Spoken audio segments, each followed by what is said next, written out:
Samuel 30. David destroys the Amalekites.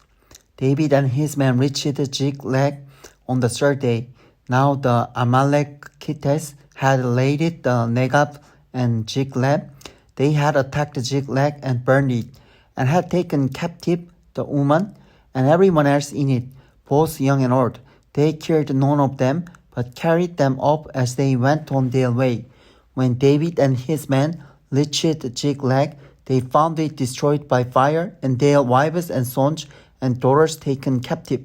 So David and his men wept aloud until they had no strength left to weep. David's two wives had been captured, Ahinoam of Jezreel and Abigail, the widow of Nabal of Carmel. David was greatly distressed because the men were talking of stoning him.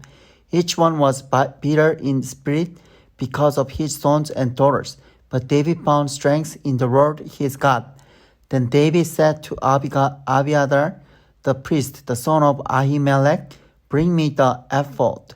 Abiathar brought it to him, and David inquired of the Lord, "Shall I pursue this raiding party?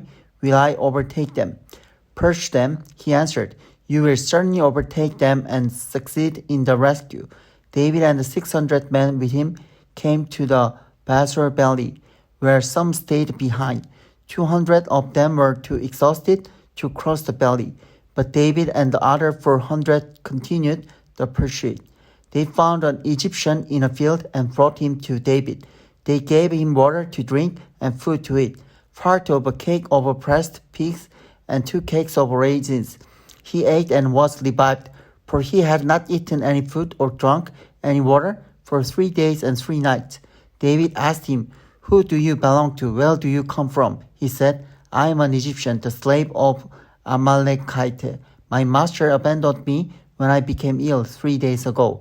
We raided the Negev of the Kerethites, some territory belonging to Judah, and the Negev of Caleb, and we burned Ziklag." David asked him, "Can you lead me down to this raiding party?" He answered, "Swear to me before God that you will not kill me or hand me over to my master, and I will take you down to them." He led David down, and there they were, scattered over the countryside, eating, drinking, and rebelling because of the great amount of plunder they had taken from the land of the Philistines and from Judah. David fought them from dusk until the evening of the next day, and none of them got away, except for 100 young men who rode off on camels and fled. David recovered everything the Amalekites had taken, including his 2 wives. Nothing was missing, young or old, boy or girl, plunder or anything else they had taken. David brought everything back. He took all the flocks and herds, and his men drove them ahead of the other livestock, saying, "This is David's plunder." Then David came to the 200 men who had been too exhausted to follow him and who were left behind at the Besor valley. They came out to meet David and the men with him. As David and his men approached, he asked them how they were. But all the evil men and troublemakers among David's followers said, "Because they did not go out with us, we will not share with them the plunder we recovered. However, each man may take his wife and children and go." David replied, "No, my brothers, you must not do that with what the Lord has given us.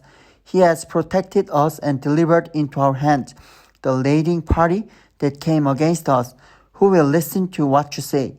The share of the man who stayed with the supplies is to be the same as that of him who went down to the battle. All will share alike." David made this a statute and ordinance for Israel from that day to this. When David reached Ziklag, he sent some of the plunder to the elders of Judah, who were his friends, saying, "Here is a gift for you from the plunder of the Lord's enemies."